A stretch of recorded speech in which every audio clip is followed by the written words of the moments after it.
talking to you? Am I looking? So we're live, and I would encourage you, hey everybody, welcome to the TED Show. There was nothing funny about that. We're live today. Today is Tuesday, January 16th. Please let us know that you can hear us or see us. You see, sometimes until they start popping up, I won't know.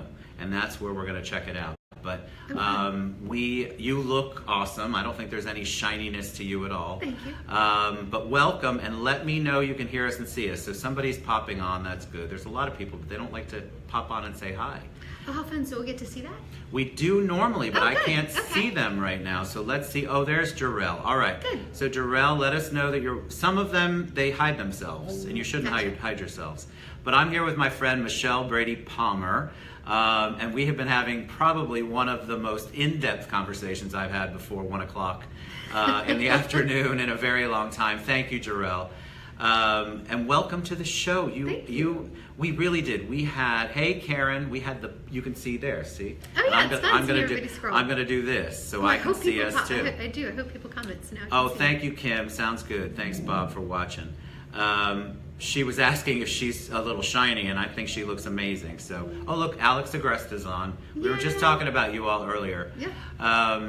So welcome. Thank you for spending time with me today. We had this amazing conversation just a little while ago, and I love the title of the show. The title of the show is Living Life in the Deep End of the Pool. Man, if that doesn't get your thought processes and your juices going, I don't know what does. Certainly made me think.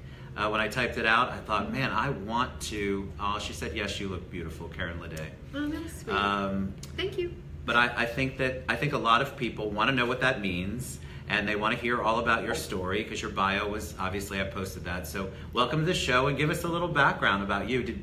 Did we meet here? I think we did. I think we met here. We met at maybe a former place that you used to work. I did the Walk a Mile in Her Shoes. Yes, it was a great event, and it's actually their coming next up on the event's coming 8th, up. right? I hope people participate. I'm going to put my high heels on again, and we're going to walk down Orange Good. Avenue, and you guys can take pictures of that. Because I'm still passionate about ending domestic violence, and Amen so to that. a hardcore supporter Amen of that to that. mission and empowering women everywhere. So I love that. I love it. Oh, and you know what you asked when we got on camera? If you want to look at me or look at the camera. Yep. I suggest you look at the camera. Okay, I'll do that. Because it's natural for us to look at each other, and then sometimes they can't hear us. So give me a little background on you, even though it's in the bio. Give us a little background on Michelle Brady Palmer. Okay, a little background is how far back do you want to go? Oh gosh, not in the beginning. In the beginning, I was born in New Orleans. I will just offer that I think it's fun how your life evolves, right? I agree. So I was born in New Orleans. We moved around a lot. My dad worked for Westinghouse, so we were all around the country. And I can look back on that and see that because I was always the new girl, I was always in the situation of where I was having to put myself out there and be vulnerable and be uncomfortable and meet new people. And one of the greatest skills I think that I have is that I can walk into a room and not know anyone and feel comfortable with who I am and where I am and do my job Isn't that effectively. amazing? Right, and that wouldn't have happened if I hadn't built that skill early as a child. And then I think part of it's my wiring too, just a middle child from a Italian, Spanish, Irish background. You know, I could talk to a rock, very passionate. The dinner at your house must have been loud, awesome. Very loud, but it was good, right? Most of the time, food. right? So I think both of those things come together. And I just had I think an interesting career as it's evolved over time. And it's fascinating. I work in a field where if I had known that this job existed, I would have gone to school for it, but I don't even think it existed back then. But I love the way that life evolves, so that I started out here when my family relocated here when I was a senior in college, and my first job was working at AAA in Lake Mary. And I did strategic planning and business analysis there while I was getting my MBA at Crummer. And from there, then took some time off with my kids. How many kids do you have? I have 2 great kids. I have a son who's 19, and he's a sophomore pursuing mechanical engineering, and a daughter who's 16 and just got her driver's license. Woohoo! At Edgewater High School, and is thriving and doing well too. Oh, so you live around me. You don't live far. Oh yeah, I'm local. I love local. I love downtown. I do too. I do too. So are you a Saints fan? Is that what New Orleans, and once you're born, or because you moved around a lot? I gotta tell you, the fact that I'm talking football, people are like, Ted, are you all well, right? and if anyone saw my Facebook on Sunday, I am all black and gold. Because I was born in New Orleans and then raised in Pittsburgh. So I'm a hardcore Steelers and Saints fan. God, that was so a tough Sunday was a hard game. day for me. I bet it was. That was painful. It was actually. very painful, yeah. I watched. I was down. I had a lot of wine. My friend Kat Brower, I really just started watching. I watched football with them mostly, and since the kids all went to schools with big football programs, I've had to learn. Yeah, Tony Tate says, "Whoa, that was a rough day." It was crazy. It was. But you were talking about how that allowed you. You're growing up and you're moving around, allowed you to, or helped you develop a skill where you could walk in a room and meet. There's no stranger. You've never met a stranger. Most. I agree. I love that. I think that's such a blessing. Yeah. My kids think it's crazy because I can do the same thing, and they don't have that same thought process, or maybe they just haven't developed it. Yeah, Bob, she is a sweetheart. So you can see all the So comments sweet, going yeah. by. But I think that is so critical to some of the self-awareness that we were talking about before the show. Right. So you can look at that, and I did quite candidly, my father would probably argue and say this as well, as would my siblings. You could look at it as a blessing or a curse, right? When you're a teenager, of course, I fell into the category of, you're ruining my life, my social life. I don't want to move anymore. This is awful. But in reality, anytime we experience pain and suffering, that is our opportunity to go into the deep. That is our opportunity to embrace that and to feel that, to allow ourselves to grieve, to feel, to let go. And in those places, that's where we meet ourselves. That's where we learn and we evolve and become the people that we were originally meant to be. So one of the things we talked about, and hi, Mary. Mary says hi. Oh, hi, one of the things we talked about earlier, which I'd love for you to share with them, is that so she sounds amazing and she believes everything she says. I mean, Michelle's one of the most authentic and vulnerable people. She's out there and purposeful, intentional. We were talking about all those amazing words for 2018. But people are looking, going, oh my God, how did she get there? She obviously was born with this. She didn't struggle. She hasn't gone through anything. Living in the deep end of the pool, living life in the deep end of the pool is such a great catch-all for your life and for other people's lives. But that means that there's struggle, because you can't just throw a kid into the deep end of the pool. I guess you can.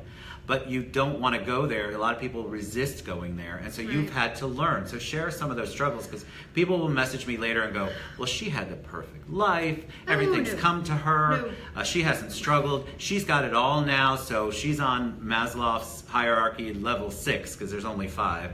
And they don't understand that there's a whole you and a whole life that went on before that. So give them a little background, whatever you'd like to share. Well, I have a theory that if you look at it, this big metaphor that life's a swimming pool, right? So you have opportunity of how you want to embrace life. You could be sitting on the lounge chair as an observer with a margarita in your hand and not really actively participating, and probably medicating and just having a good time. I would argue you may not fully be feeling and living all that you're meant to feel. It's possible. You could be in the shallow end. You could be so busy having a good time in the shallow end, but really never out of your comfort zone there. But at some point in life, whether you're young or you're old, we are all going to experience pain. And you get thrust into the deep end. Someone could push you in. By their circumstances, you experience pain. You could fall in because of your own choices. You experience the consequences of your decisions and you feel pain. Or you can thoughtfully and intentionally jump in and experience and feel the pain that you sometimes need to feel and let go. So how do you do that? How do you know it's time? Or how do you know, how do you get, and by the way, Bill Moore, I saw that. He said Ted's on a raft in the pool with a margarita. Funny, probably accurate, but how do you know that it's time? Or how do you know that you've got the strength? And a lot of people are afraid of what the outcome will be. What will happen to me if I do take that risk? That's a great question. That's a great question. So I think we all get to a point where we're sick and tired of being sick and tired. Agreed. So I hit that point several years ago, and came home from a Christmas dinner and fell to my knees in my closet, literally, and had that come to Jesus moment of I can't do this anymore. And every part of me was tired. The wife, the mother, the daughter, the friend, the sister, the volunteer, every part of me was tired. And I couldn't do life that way anymore. I hit that brick wall of, this isn't working. I've communicated everything I can possibly communicate to make Groundhog Day stop, and I don't know why it's Groundhog Day. So all I can do at this point is go inward. And then that to me is the intentional choice of, I am going to jump into the deep end of the pool and figure out me. And I'm going to do so intentionally.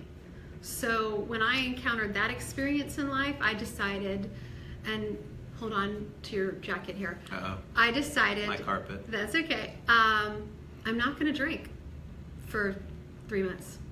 Because I can't, if I'm going to allow myself to press in and feel, I need to be present. Sure.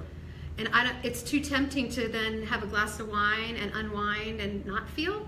So I'm not going to drink for a while. And I'm also going to be very intentional about what I eat. Because I'd much rather have a big piece of chocolate cake and feel better than sit in my pain. Correct. And I'm going to say no to absolutely everyone and everything that I don't need to do. If it doesn't require feeding my children, caring for my children, paying my bills, the necessities of life, I'm going to say no. So talk a little bit about the no, because we talked about that right before the Yeah. show. There's an intentional no there, and then you have to be, and you'll explain it better, but you have to be in a place where you have to be able to handle the reaction to your no from the people you're saying no to.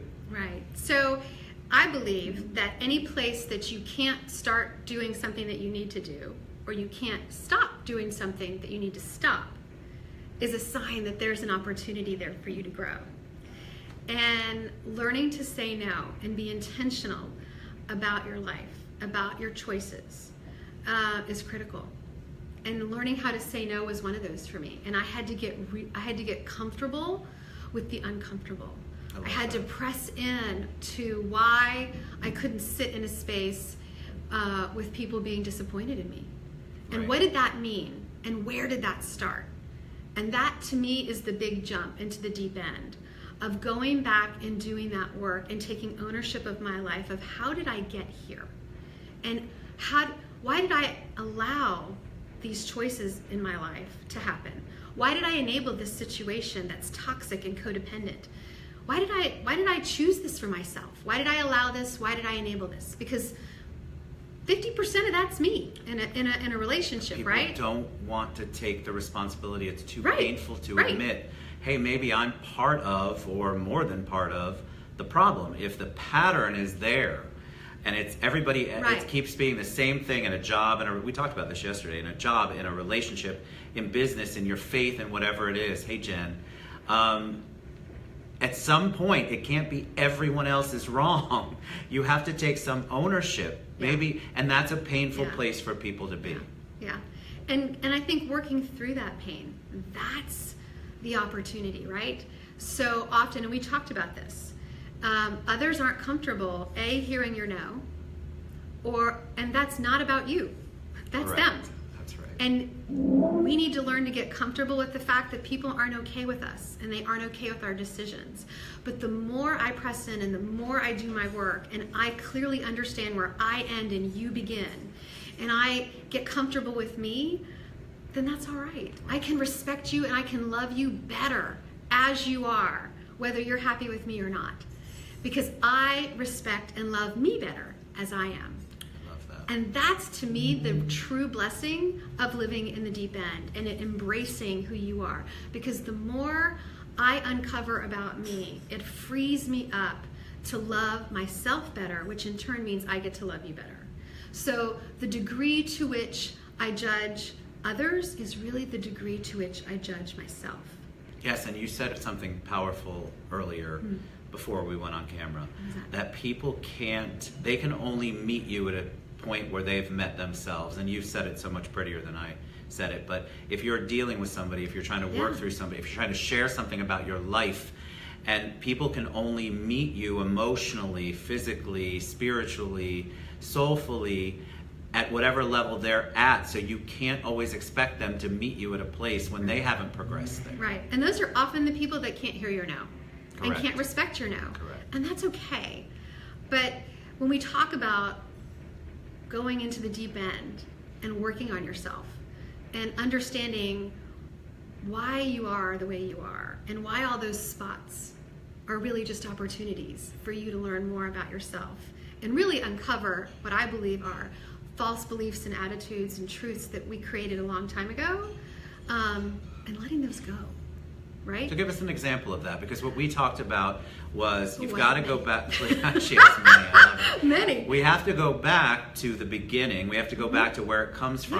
Yeah. A lot of that obviously comes from family life, upbringing, whatever was going on with you, and we can talk about that in a bit. But those false, you said it, false Beliefs and attitudes, they originate from somewhere. You just didn't wake up one day and have those. Remember, most of the things that we feel, how we react, there's obviously, actually all of the things we feel and react, there's a reason we do it in that particular way, and that's what Right. Michelle's talking about. Right. So give them a couple of examples. Gosh. Well, Or for you. no, I'll be really transparent. One of the things that I uncovered as I started working on my stuff was anytime I experienced pain, I had a hidden belief that meant I had done something. Right? Okay. So when you have that false belief about yourself, that pain equals it's your fault always, you wind up taking responsibility for other people's actions. That's true. That's Yeah. very true. When in reality, if someone else and their behaviors have caused a situation that are the natural consequences of their behaviors, it's theirs, it's not yours. But if you're experiencing pain because you got pushed in, because someone else's behavior led you there, then you're going to believe that that's yours and you need to fix it. And it's not yours. It's not. I love that you shared that. And I Yeah. think another thing that And, you shared. and by the way, that's an ongoing thing. Like, I think that's the other talk misnomer. about that. I agree. I think that's this great misconception that we have that there's a there. I don't believe there is a there. I think we live in this beautiful space of the both and. And I've had fabulous conversations with Jenny Joy Both. about that. I love Jenny Joy. She's awesome. It's the both and. I am both this beautiful creation that was meant to accomplish something wonderful in this life and a work in progress that gets better and better every day. It doesn't mean I have it all together. There is no all together. It just Correct. means today I get to be the best version of me today. Yes. And as I learn and as I grow, new opportunities are going to come my way that look and feel an awful lot like pain and suffering and disappointment and frustration. And then I get to press in a little deeper and I get to learn a little bit more about me and uncover who I really am. And the more I do that, the more I embrace those moments and the freer I get to feel. And the more love and happiness and joy I get to radiate, because it goes both ways. Correct. The more pain and suffering I allow myself to feel and process is inverse to the amount of joy and happiness I get to feel. Right. And I think It's a lot both. of people It's don't. both and. It's hard for them. Isn't that That sounds fun? like both and is awesome. I Yeah. hadn't heard that before.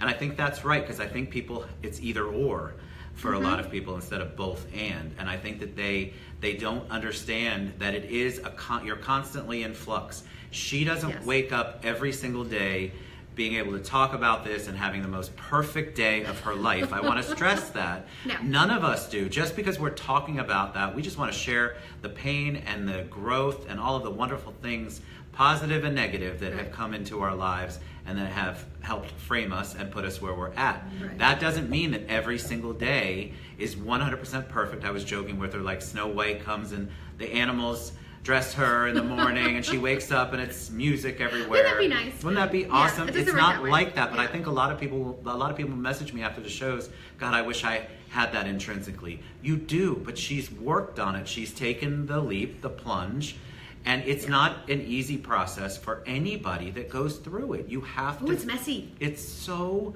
messy. And if it's not, then I would argue that you still have the opportunity You're probably to do not a little dealing more. with things. Yeah, Yes, there's a little more. If it's not messy, You got to have the messy middle, You right? have to. You You can't have to. just go from awareness of a problem to, well, there's nothing I can do about it, or this is the way it is, or forgiveness at the end. You've got to go Correct. through the middle. And then the other piece we were talking about was that I thought was really critical that happens sometimes with social media is that comparison is violent. agreed. And there's this, I totally agree. and I've posted a couple of times on social media that I choose intentionally to put out life and light. That is a choice on my part. Just like it is a choice on my part when I'm experiencing pain and suffering or frustration from the Groundhog Day situations in my life that I am unable to change because they are not mine to change.